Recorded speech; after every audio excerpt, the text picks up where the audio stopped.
Hi, everybody. I'm Jenna Lee. FBI Director James Comey under pressure today after revealing in a letter to lawmakers Friday that his agency is looking into newly discovered emails that may relate to the Clinton email investigation. The emails were found during an unrelated investigation into former Congressman Anthony Weiner, who's accused of sexting with a minor. Weiner's estranged wife, Huma, is Clinton's top aide. We have Fox team coverage. Rich Edson is live with the Clinton campaign reaction, but we begin with our chief intelligence correspondent, Catherine Herridge, who's live in Washington. Catherine? Well, thank you, Jenna. A government source confirms that the metadata on Anthony Weiner's computer turned up positive hits for Clinton emails.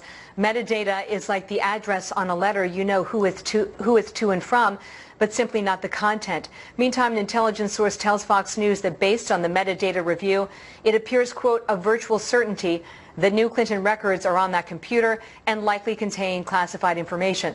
The warrant will now allow FBI investigators to move beyond the metadata and search Anthony Weiner's computer and read the content of the emails involved. The intelligence source at FBI headquarters knew about the laptop and the records, including Director Comey and his deputy, FBI Deputy Director Andrew McCabe, in early October. McCabe is the same FBI executive who came under scrutiny over his wife's 2015 state Senate run, where she was personally recruited by longtime Clinton ally Terry McAuliffe and received, between McAuliffe's PAC and the Virginia Democratic Party, in excess of $675,000. The FBI has denied a conflict in this case. Meantime, senior Democrats and Republicans took to the Sunday talk shows to stake out their positions. To me, Chris, this has to be a substantial development. I just don't see Director Comey opening this case back up 11 days before the election unless it is quite serious. If the director can't clean up this mess, and I hope he will try, I think he ought to acknowledge that he made a serious mistake and underscore once again that there's nothing that alters that core conclusion he reached in July. As part of its ongoing reporting in January, Fox News documented that the FBI email case had expanded to include public corruption and whether the Clinton Foundation and the intersection of the charity's work and government contracts amounted to pay to play. The Wall Street Journal was first to report last night that the Justice Department was in fact tapping the brakes on these public corruption cases. And in the summer, when Justice learned FBI agents were still pursuing these leads connected to Clinton, they were beyond upset. Back to you. Catherine, thank you. You're welcome.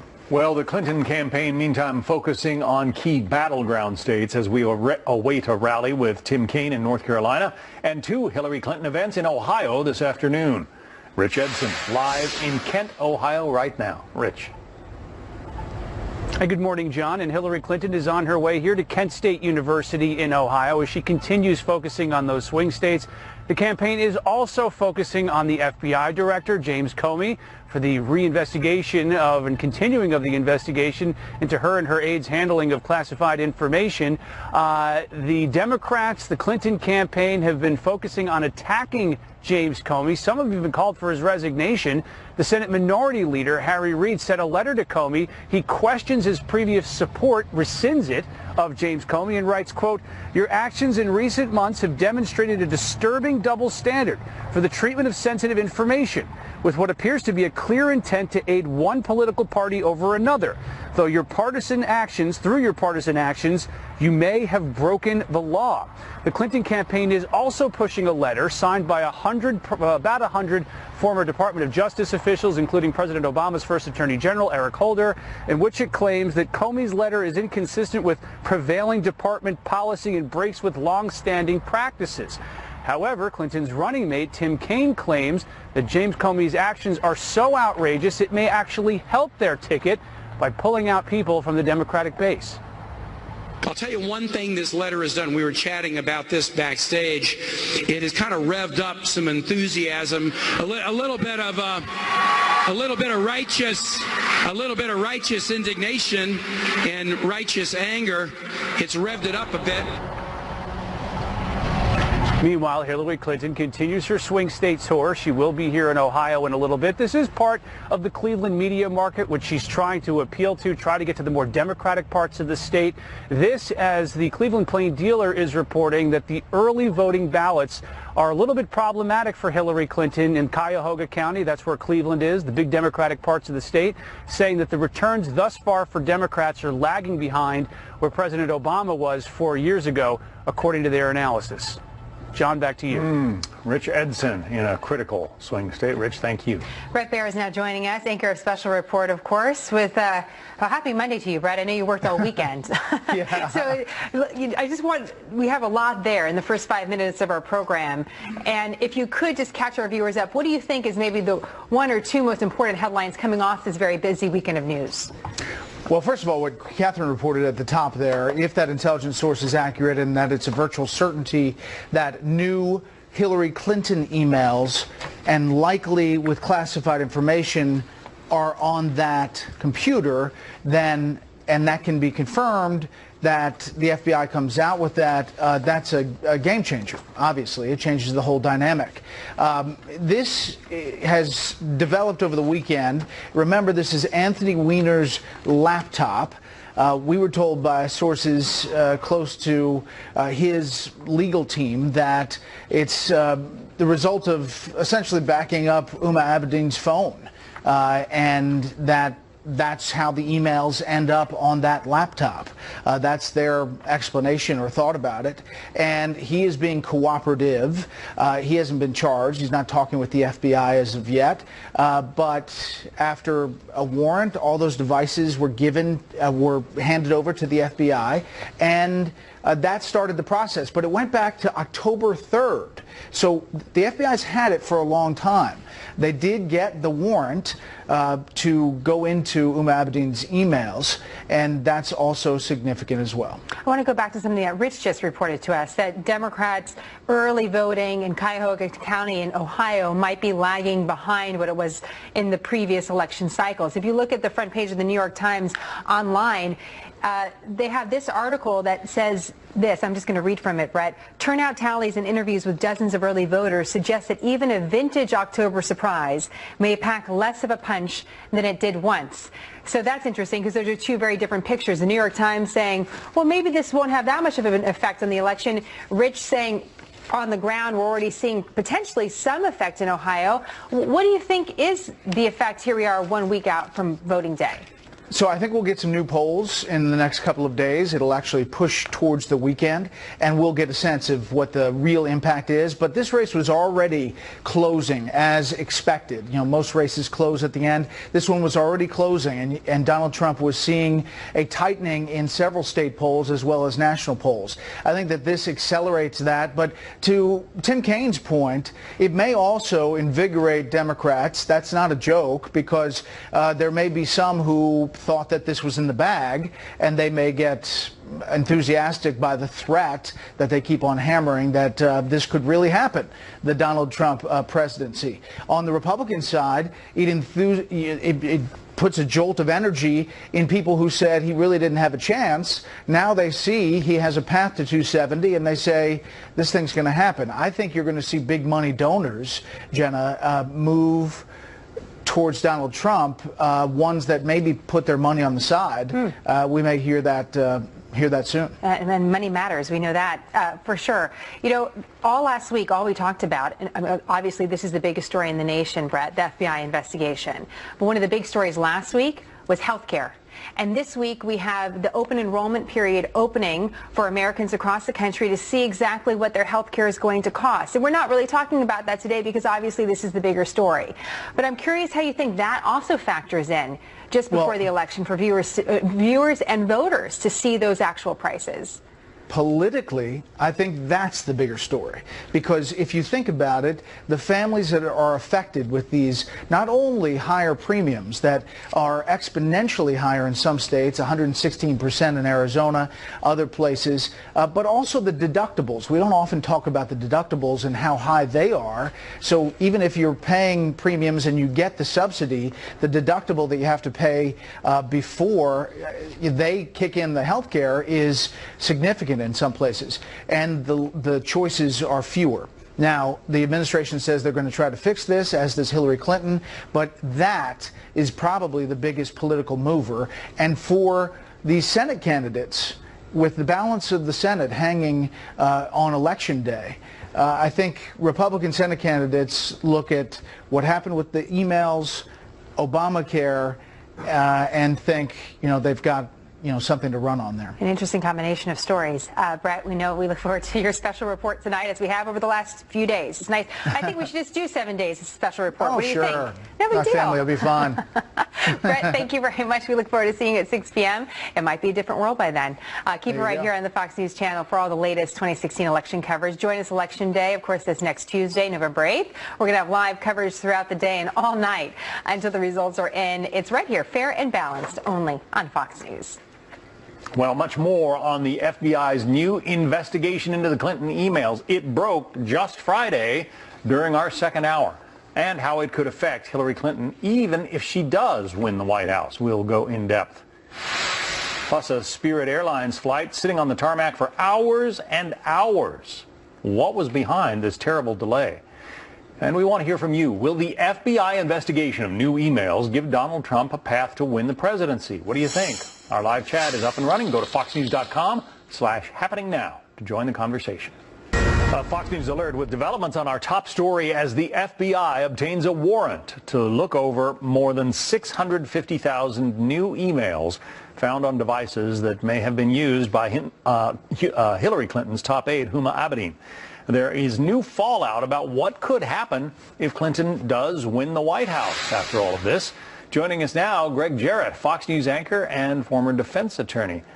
So the prospect of a sitting president being indicted, or perhaps being indicted before winning the presidency, is actually out there. Yeah, it is out there. Probably not before, but after she were to take office, assuming she wins. And what's interesting is there is broad constitutional immunity against prosecution for ordinary crimes for any president. It's even in the Federalist Papers. The framers talked about that. What they didn't talk about, and legal scholars have never contemplated, is what happens. Does that immunity apply for acts that are committed before somebody assumes the office of president? So if Hillary Clinton wins the presidency and somehow is indicted, and I know a lot of people are saying that's not going to happen, but if she somehow is indicted, she wouldn't face charges while she is president. No, she wouldn't. She could invoke the immunity. Now, that might end up in a lawsuit, and judges, including the Supreme Court, might have to weigh in on it. She could pardon herself. You're allowed to pardon yourself. You can pardon anybody. Nixon thought about pardoning himself. In the end, he decided not to. Ford did it for him. But that would be political poison if Hillary Clinton were to do that. So there's a lot of talk about the Hatch Act these days. Harry Reid is all upset about what he perceives to be Richard Comey, Director Comey's, James Comey's violation of the Hatch Act. What is it? Well, the Hatch Act was a law passed in 1938, which says a public official, except president and vice president and a few others, cannot use their position to influence an election. Well, look, there's no Hatch Act violation here. There's no evidence that Comey intended to influence the election. Sure, his decision to announce this may have that effect, but he didn't intend to. By all appearances, he intended to simply correct the record before Congress, his sworn testimony in which he said the case was closed. Obviously, now it is no longer closed, and he was duty-bound to tell them that. But look, he was in a no-win position anyway. If he didn't disclose it, he'd be accused of violating the Hatch Act by protecting Hillary Clinton. Right, and if the FBI had some information, developed some information that might bear on her fitness to hold the highest office in the land, and didn't release it before the election, I mean, isn't it something that voters would have wanted to know? Well, but that's more of a political judgment call. And Comey, the indication is, was simply looking at the law. I have information that Congress needs to know because I told them something that's no longer true, that the case is now open and active. And, you know, he must have seen something on Thursday when the feds showed him these documents that alarmed him. and said, wow, now I've got to reopen this investigation. I have to tell Congress it's open. Now, I know you've written on FoxNews.com about what happens if Hillary Clinton is elected. It doesn't appear that there's going to be a honeymoon period with Congress. Right. And in fact, investigations into the email situation and other possibilities could start right away. Her husband was the second president ever impeached. Right. Could she be impeached over this email? You cannot be impeached for conduct that happened before you became president. Impeachment only applies to actions taken during the course and scope of your duties as president of the United States. But look, she could be, dead in the water and disabled the same way Nixon was during Watergate. He squandered the trust and goodwill of the American people, could get nothing done with Congress in terms of meaningful legislation.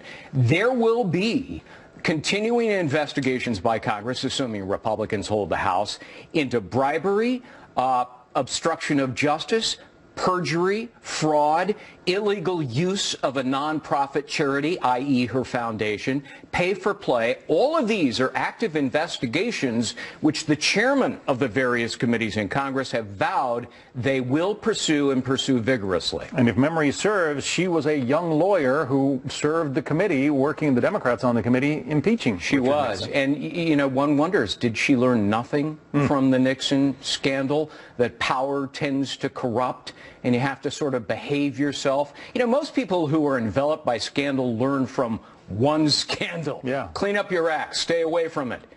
Hillary Clinton, it's one after another, whether it's Qatar Futures or Whitewater or Travelgate or emails or Benghazi, the list goes on and on and on. It is one after another. The FBI director described it as what? Bad judgment. Very bad judgment in his remarkable news conference. Assuming, John, that there are classified documents on these new emails that were sent or received by Hillary Clinton, that doesn't mean necessarily she'll be indicted or charged. The same result as before we could have yet again. Greg Jarrett, Fox News anchor and attorney. Greg, thank you. Sure. Jenna. Well, how has the media covered this new Clinton email story? Now that the FBI is looking through thousands and thousands of these additional emails, we're going to take a fair and balanced look at that. Plus a bomb scare on a Spirit Airlines flight, how the threat was discovered, and what happened to the passengers.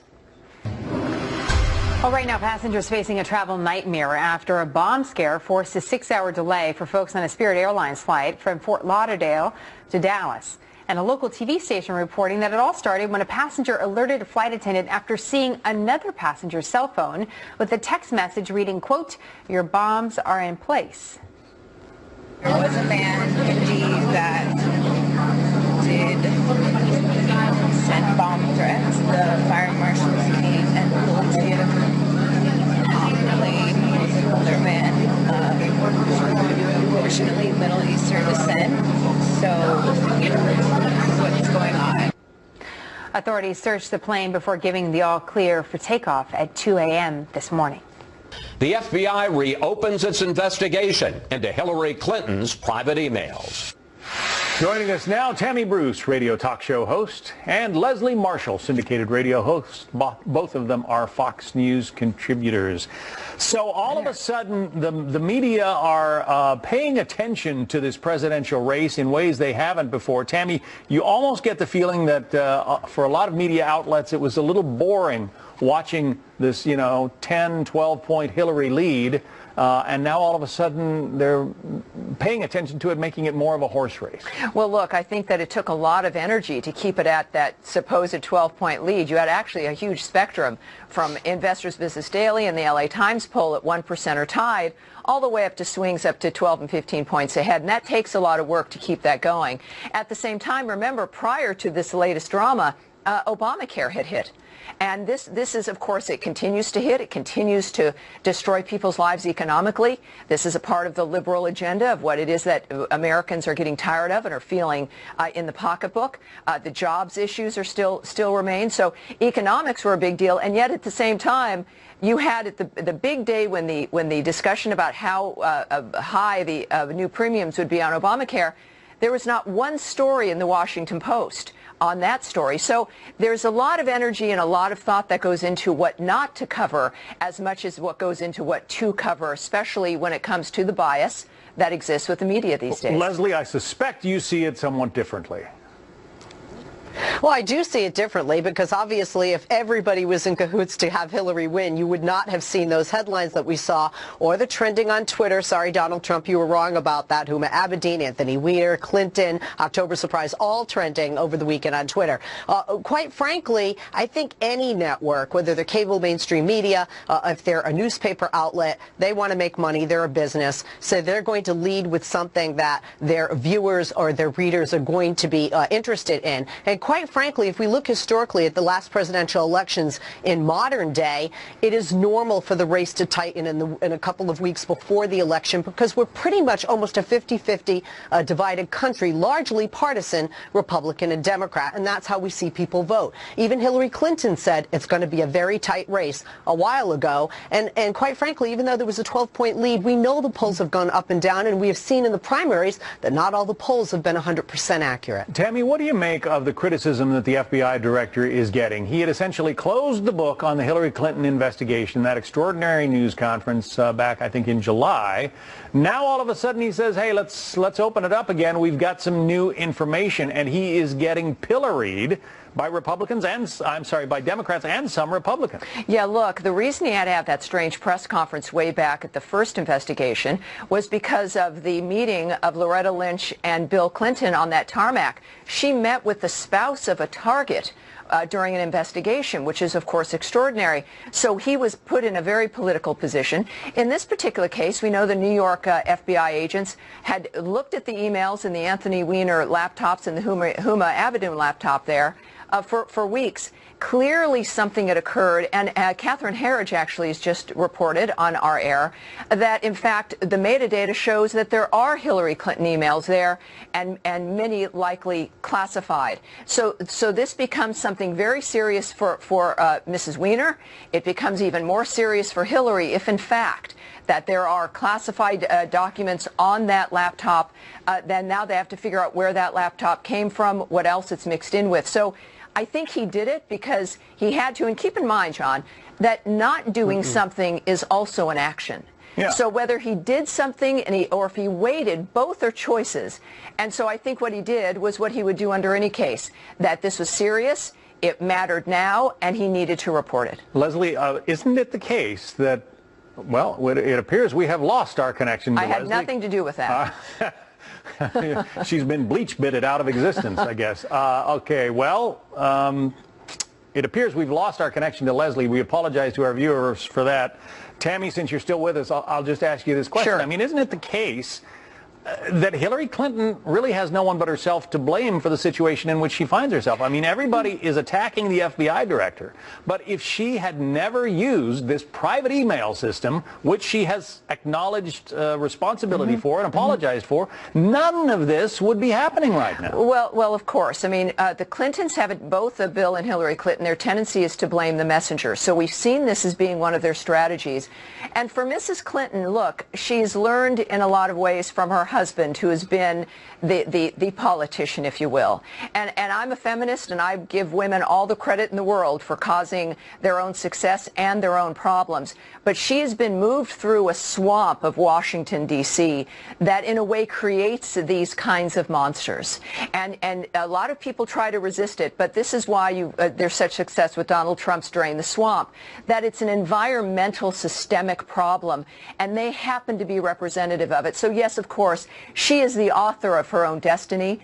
All of us are. And at the same time, she is always in a place. Her husband's known as the comeback kid. She can do certain things here that I think she's incapable of to turn it around. I don't think she'll do it, though. All right. Tammy Bruce and Leslie Marshall. Leslie, sorry, satellite got cut off, we guess, but not intentional. Thank you both.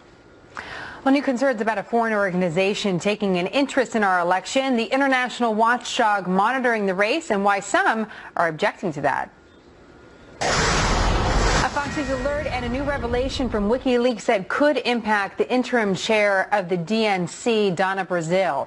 In the past, you might have heard of stories of Donna Brazile leaking questions to the Clinton campaign as a CNN contributor. She worked for CNN in the past, and over the time of the conventions, the Democrat convention, she became head of the DNC. And WikiLeaks, in previous leaks, seemed to show that she was leaking some questions to the Clinton campaign that would be asked as part of a CNN event. Megyn Kelly asked Donna Brazile directly about this just about a week ago, and Donna Brazile denied this claim. Now we have a new email from WikiLeaks, and we're going to show you two parts of this. So in this email, Donna Brazile writes to the Clinton campaign's John Podesta. The subject line is, one of the questions directed to Hillary Rodham Clinton tomorrow is from a woman with a rash. In the body of the email, it says, her family has lead poison, and she will ask what, if anything, will Hillary do as president to help the people of Flint. Now remember, Donna Brazile denied claims she was feeding any sort of information to the Clinton campaign. That's the email. During the debate, this is what happened. After my family, the city of Flint, and the children in D.C. were poisoned by lead, will you make a personal promise to me right now that as president in your first 100 days in office, you will make it a requirement that all public water systems must remove all lead service lines throughout the entire United States, and notification made to the citizens that have said service lines? I will make We're working through the WikiLeaks documents. We've reached out to the DNC for a statement. We'll keep you updated as we get more. Sean? So Donald Trump and Hillary Clinton are running neck and neck in the final stretch of the presidential race. According to one new national poll, Clinton leads by just 1 point in a four-way matchup. A new NBC poll from Florida gives Clinton just a 1-point lead in that crucial battleground state. And another NBC poll has Clinton 6 points ahead of Trump in North Carolina. So how do we digest all of this? Brad Blakeman is a former deputy assistant to President George W. Bush. William Pierce is a former field director for the Pennsylvania Democratic Party. Welcome to both of you. Thank you. William, to you first. The Clinton campaign has suggested that these new revelations about Hillary Clinton emails being on a computer that her aide, Huma Abedin, shared with her, estranged husband, Anthony Weiner, that all of that has been processed by voters, that they don't really care about the email scandal, or if they do care, they've made up their minds how they feel about it. The problem with that is we don't know what those emails say. I mean, we don't know what is contained in this new computer revelation. Exactly, John. We don't know what they say. We don't know if they're incriminating or if they're not incriminating. The fact is that this move is unprecedented, and I would actually go as far as to say it violates the Hatch Act, because the FBI director, he's not supposed to get involved in an election, especially this close within 2 weeks. Brad, give us your take on that. We just discussed that with Greg Jarrett a little bit ago, but do you think the FBI director has violated the Hatch Act here? Nonsense. Hillary brought this upon herself. Running for president is voluntary. And by the way, you don't get a pass in running for president when you've committed or possibly committed yourself or the ones closest to you criminal violations of law. You don't get a timeout for those violations. And the FBI does not take a pass or stand down. Their job is to investigate. And wherever the chips may fall, that's the way it goes. And, these are the same Democrats who are lauding Comey as a hero and a patriot, and now they're demonizing him. The fact is that there certainly must be, John, substantial evidence for the FBI director to do what he did. And he didn't do it alone. He didn't do it in a vacuum. He did it because his rank and file came to him and said to him, this is what we have, and the FBI director made that announcement. So it's not done in a manner that is not backed up by evidence, and soon we will know what that evidence is. John, William, go ahead. John, even in the director's own letter, he says, I don't even have any information if this is completely true, or if this is not true. He says, and I quote, he cannot yet assess whether or not this material can be significant. So we don't even know what is going on right now. And basically, this is the thing. It's 2 weeks before the election. We said, why does this have to happen right now, not 2 weeks later on down the line? But William, if the shoe were on the other foot and the FBI director had some information, some emails about Donald Trump and held them until after the election. Wouldn't you be crying foul? I'm crying foul right now because we have direct evidence linking Donald Trump with Russia, and instead the FBI director is refusing to do anything about that. Nonsense. Yes, it's direct evidence. Absolute nonsense. The Republican. It's not absolute nonsense, okay? Yeah, we it have is. Direct evidence. We even have what evidence. Is the evidence? As far as people. What is the evidence? The evidence inside. The evidence is directly that Russia is working with what evidence? Key employees inside of the campaign. Okay, Who? We even have direct evidence linking it. You have the Who are the employees? You have the former chairman who just mysteriously stepped down after this evidence came out. He has worked. William, just along those same lines, Jenna Lee just had the update. There is evidence that Donna Brazile was feeding questions to the Clinton campaign to the disadvantage of Bernie Sanders during the debate season. I mean, you know, these fingers can point a lot of different ways here. Yes, they can point in a lot of different ways, but this is the thing. Right now, we have an FBI director who has said and did a huge press conference and said, I'm closing the book. Now the book is mysteriously being reopened 2 weeks before the election. Don't you find that evidence suspicious? All right, Brad. Yeah, what's the new evidence? There's new evidence. No one knows but what here's the new what we do know. is. Here's what we do know. The Democratic Party is more dangerous to the political process than the Russians could ever be. Why? It's because they tried to rig the nomination for Bernie. How do we know that? Because we have leaked the emails that came out, and we know that because the DNC chair at her own convention had to resign. And then the incoming chair leaks questions to Hillary in violation, certainly, of all the ethics and normal conduct that you would expect from a party leader. So it's not the Russians I'm worried about, it's the Democratic Party. And you should be worried about it too. Brad Blakeman and William Pierce, thank you both. We'll see what happens a week from tomorrow. Thank you.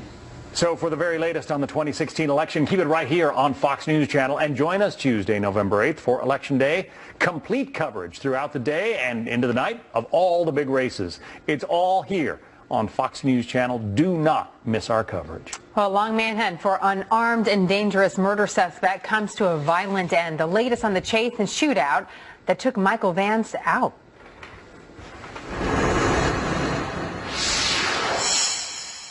Well, voting in this year's election is being monitored closely, as you can imagine. One organization of international poll watchers keeping an eye on things, and they're expressing some serious concerns. Eric Sean is live in our New York City newsroom with more. Eric? Jenna, well, old voting machines, poll workers not properly trained, all warnings about the election from an international voting watchdog group. Foreign eyes are watching Americans vote. The Vienna-based Organization of Security and Cooperation in Europe is sending its international observers to our polling places. Ambassador Audrey Glover is head of the mission. We're here as observers, and I underline the word observers because we observe. We're not police. We don't interfere at all in any way. So, as I say, we observe everything that's going on. About 250 observers will be deployed across the country in 35 states. The 7th time the group has done this. While Russia is a member of the OSCE, no Russian observer will be here. In an interim report issued last week, the group warns about the country's aging voting machines, saying, quote, "This has caused concerns with reliability, security, and possible malfunctions, which could lead to lost votes or long queues or lines at the polls." The report also warns there could be, quote, "voter confusion and irregular application of rules by some polling station officials." I'm not sure whether we should be offended or complimented when international observers come to America to see our elections. Jay Delancey is director of North Carolina's Voter Integrity Project, which monitors elections in his state. While he welcomes election watchdogs, he says previous foreign observers were shocked. 4 years ago, they actually had, some of them were walking away shaking their heads, wondering how we can conduct an election without voter ID. I think transparency and confidence building are two of the things that we do attach a lot of importance to. Well, it turns out that they won't be the only foreign observers watching the polls on November 8th. The Organization of American States, countries from Latin and Central America, well, they're also sending observers for the very first time. Jenna? Eric, thank you. Well, a dramatic end to a massive manhunt. How police found an armed and dangerous murder suspect and what happened when they did. Plus, a radical idea about what to do with the Supreme Court vacancy left by the death of Justice Scalia. What one former presidential candidate is pushing now. We're live with that story. Let's find out what's ahead on your Monday edition of Outnumbered, top of the hour. Sandra and Harris. Oh, yeah. Happy Monday. We're awaiting a Donald Trump rally where he will likely have new reaction to the latest developments in the Hillary Clinton FBI investigation, number 2. Both parties calling on Director Comey to reveal more about those newly discovered emails. What will he do? Meantime, Hillary Clinton appearing to reverse strategy after Friday's developments, going way negative on Donald Trump. Good move for her. And Jim Comey's email announcement, the 6th October surprise. Who's counting? We are. So far, will it be a game changer? And how does it compare with other October surprises from past elections? We will ask our #OneLuckyGuy, the perfect guy for today, Judge Andrew Napolitano. He is outnumbered and already laughing. Top of the hour. He always gives away his presence there on the couch. We love it. All right. Thank you both. See you then. you. See ya.